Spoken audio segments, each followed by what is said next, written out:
一声枪响，领袖被扣，军令全停。1936年西安，8条诉求摆上桌，停止内战，一起对外。这不是戏剧转场，而是把中国路线整个掀翻的那一页。北伐刚收尾，军阀旗号一面面降下，南京终于做回中枢，街上铺路，码头筑岸，关税收回，币制上轨。报纸把这些叫黄金10年，可镜头一转，裂缝还在，东北失陷，日本用条约与枪口轮番试探。乡间另一股力量长出来，用土地、宣传和武装把人心一点点编织起来。问题来了，先对外还是先把内部收束？蒋中正提出一句话，攘外必先安内，不是好听话，是算盘。后方散，前线稳步了，工业弱，补给撑不久，于是2条线同时推动，一边整军搅乱，建常备军，立指挥链，理后勤；一边抓经济与交通，稳物价，修公路，保粮道，让子弹和白米都能准时到，但情绪比计划跑得快。9·18塘沽停战之后，街头喊声越来越直白，别再内耗了，立刻对外。学界、学生、地方势力都在催。镜头切到决策层，表情很难。如果马上决战，国库可能先空；如果只守不打，民心会散。在愤怒与算术之间，政府选择再争一点时间，把兵、把粮、把工业链慢慢接上。故事从这里往西北延伸，接下来的变局从西安开始翻面。镜头转到山区与原乡，旗帜退到树影之间。清党之后，那股红色力量没有消失，改在县乡重生，分地动员，做宣传。白天讲理想，夜里练队伍，小路上交通员带着口号与纸条穿梭。山坳里根据地一点一点亮起灯火。南京看见了，也记下前几轮失利的教训。想破这种打了就散，散了再聚的打法，得换逻辑。第5次围剿开始，碉堡带一链一链推进，铁丝网拉成网面，封锁线切记粮道，重炮与空针同步压着走。不是一场猛冲，而是一场慢磨。地图上方格越来越密，红色区块越来越小。镜头贴近村口，盐变贵，药变少，粮食运不进来。红军被迫从游击转向阵地消耗，一手灵活不见，一号人力器材跟不上。城市那边另一条战线同时展开，中统盯政治，军统抓军事，地下网被连根拔了好几回，有人在昏黄灯下交代口令，也有人在清晨的巷口永远没有回家。1934年秋，中央苏区难以为继，决策层做了选择，西突，队伍收缩，辎重减半，从封锁圈的缝隙往外钻。后世叫它长征，当下只是一条逼出来的逃生线。南京的判读很直接，主力被拔起，等于卸下对手一臂，中央军趁势往西南伸手，收拾零散的地盘。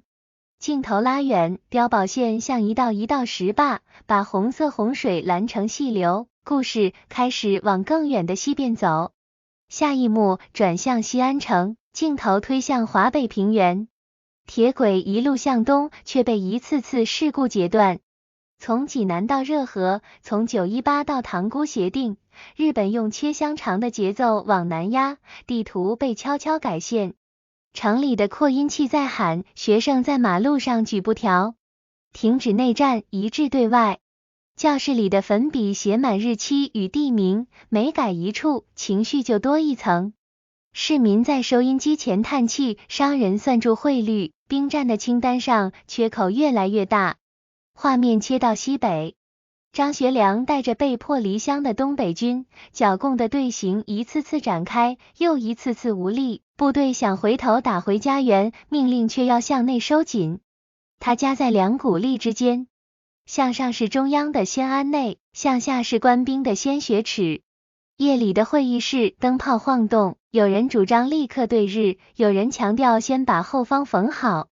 蒋中正盯着地图，手指在铁路与港口上停留。他知道一场硬仗不只要血，还要油料，汽车、钢材与药品。算盘摆在桌上，国库的宽度给不出冒险的保证，群众不想再等，地方势力各有盘算。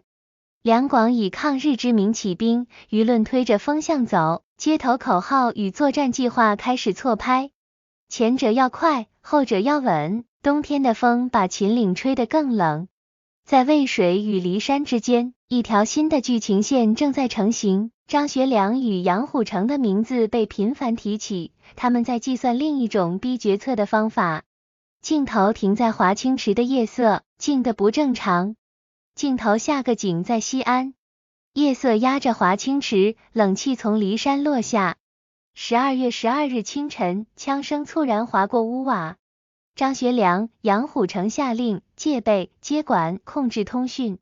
警卫被缴械，院墙内一阵混乱。蒋中正披着长袍，沿坡疾行，脚印在霜上清楚可见，最终在山谷被拦下。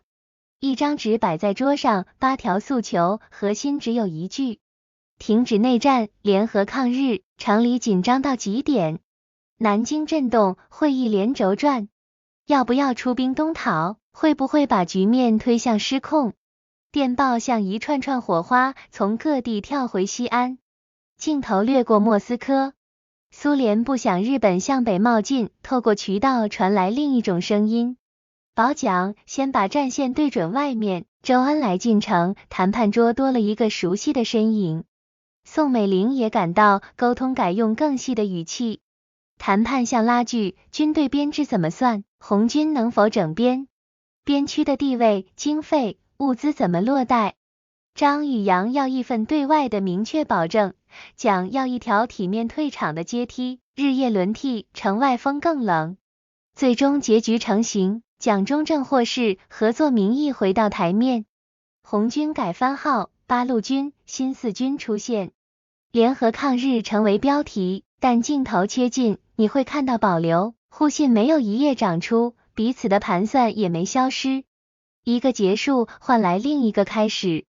从这晚之后，战场不只在正面，也在敌后，在行政，在宣传，在人心。西安像按下世界的暂停键，又把故事推往更长的战争轴线。故事翻面，落西安城。镜头换景，卢沟桥的夜，火光窜起。全面战争说开就开，正面战场先顶住。淞沪拼到街角，南京一路后撤，武汉舰队集结，再向内地转进，铁路载着伤兵，江面挤满补给，每退一步都是为了拉长战线，但另一条战场悄悄长大。